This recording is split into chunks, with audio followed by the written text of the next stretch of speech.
Selamat datang di Rumbia, Rumah Biologi Indonesia. Rumah di mana kita belajar biologi bersama-sama.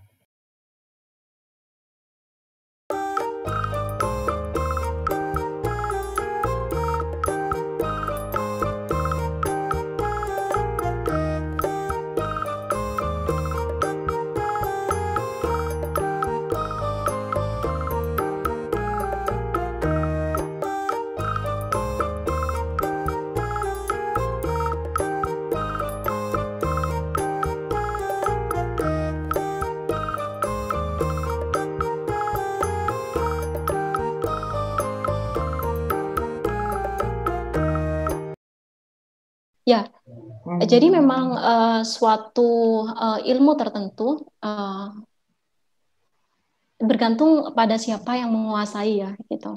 Jadi suatu teknik misalnya dalam hal ini adalah teknik CRISPR-Cas9 itu bisa digunakan untuk tujuan positif atau untuk tujuan negatif bergantung siapa yang menguasai ilmu tersebut gitu.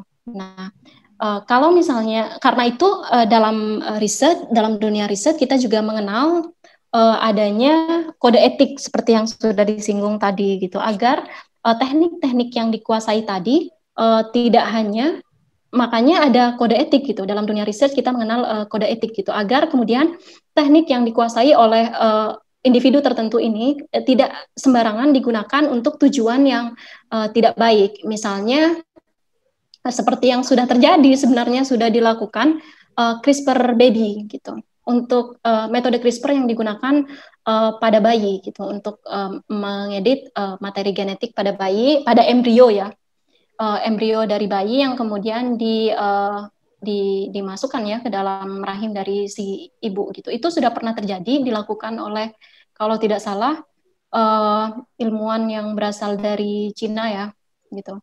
Dan kalau itu tujuannya negatif gitu, saya pribadi memang tidak setuju karena melanggar kode etik gitu. Tetapi pelanggaran kode etik ini juga sekarang masih menjadi perdebatan juga, karena ada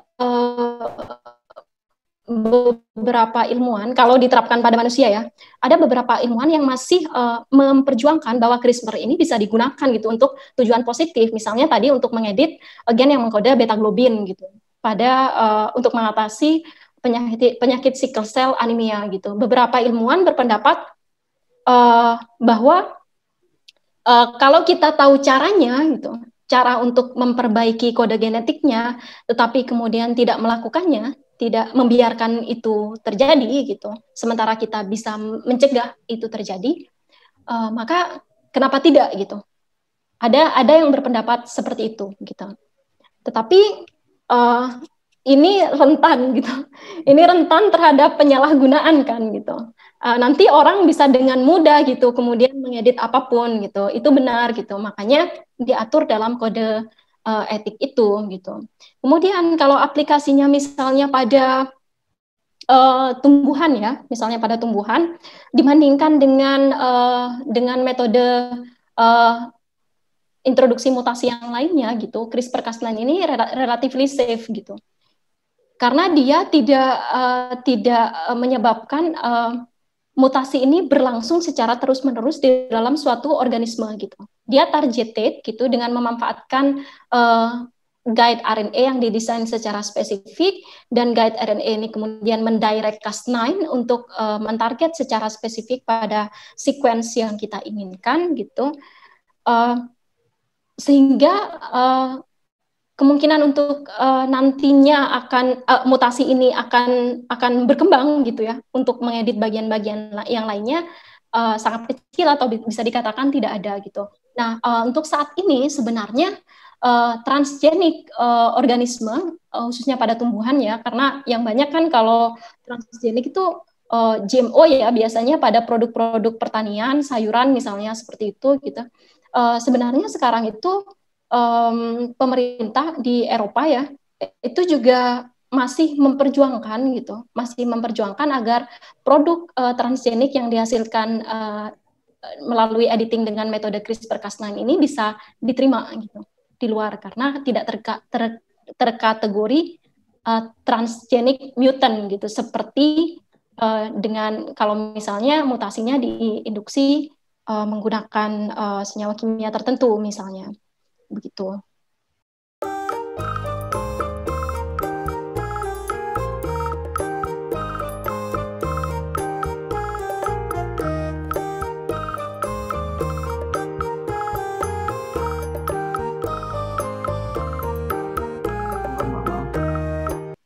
Ya, jadi untuk penerapan CRISPR-Cas9 ini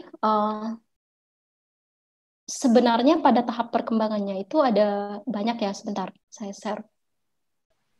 Jadi pada aplikasinya itu bisa dilakukan untuk banyak tujuan gitu. Ini yang kemudian nantinya akan dikembangkan gitu.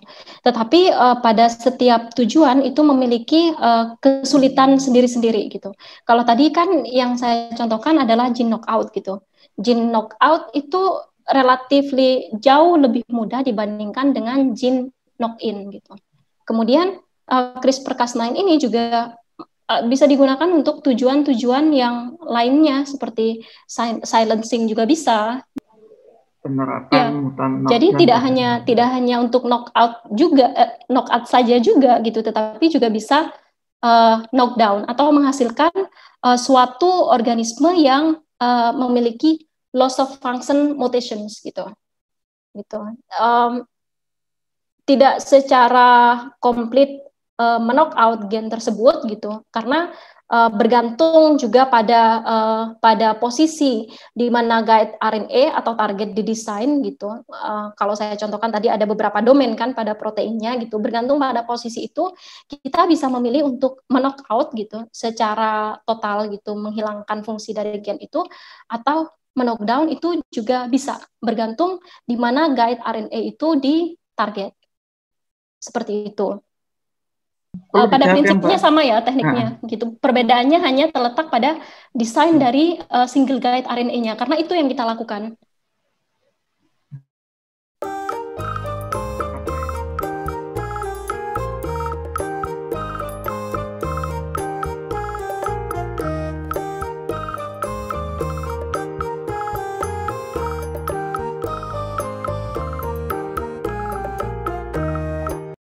Kemudian tadi untuk menghasilkan novel organisme ya,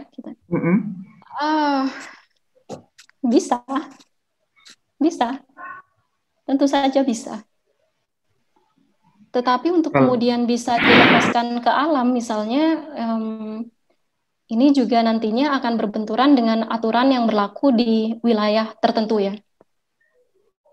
Gitu. Tapi kalau ditanya bisa atau tidak, tentu saja bisa gitu. Sejauh ini yang kita lakukan gitu dengan menggunakan metode CRISPR-Cas ini sebatas pada mempelajari fungsi dari gen tertentu yang terlibat dalam metabolisme dalam suatu organisme ya, misalnya sintesis senyawa tertentu yang menyebabkan perubahan fenotip pada suatu organisme. Jadi untuk mempelajari fungsi dari gen gitu. Yang sebenarnya ujungnya kalau kita sudah punya mutantnya gitu, ya kita punya organisme yang secara genotype berbeda gitu. Seperti itu gitu. Tapi untuk melepaskannya ke alam tadi lagi berbenturan dengan aturan. Yang masih banyak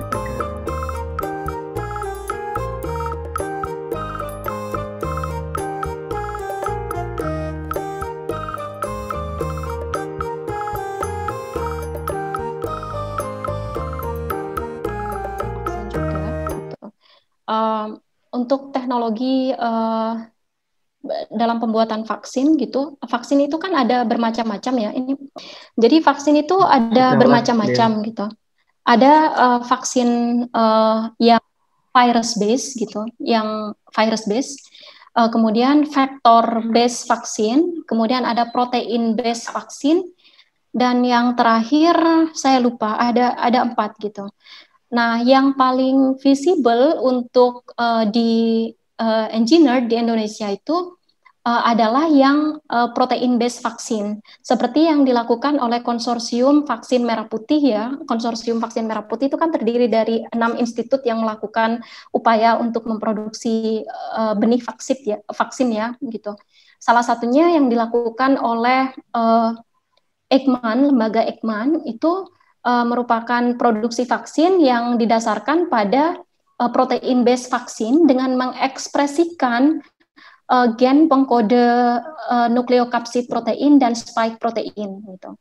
Jadi kalau pada protein based vaksin itu kita hanya mengekspresikan bagian tertentu dari virus yang tidak bersifat virulens terhadap manusia gitu.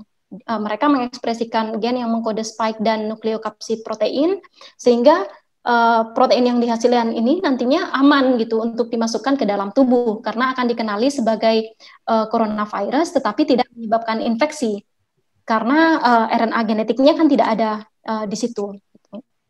Kemudian itu yang paling visible gitu dan saya rasa paling mudah untuk diterapkan di Indonesia. Kemudian metode vaksin yang lainnya macam-macam gitu. Ada virus based vaksin, salah satunya Sinovac.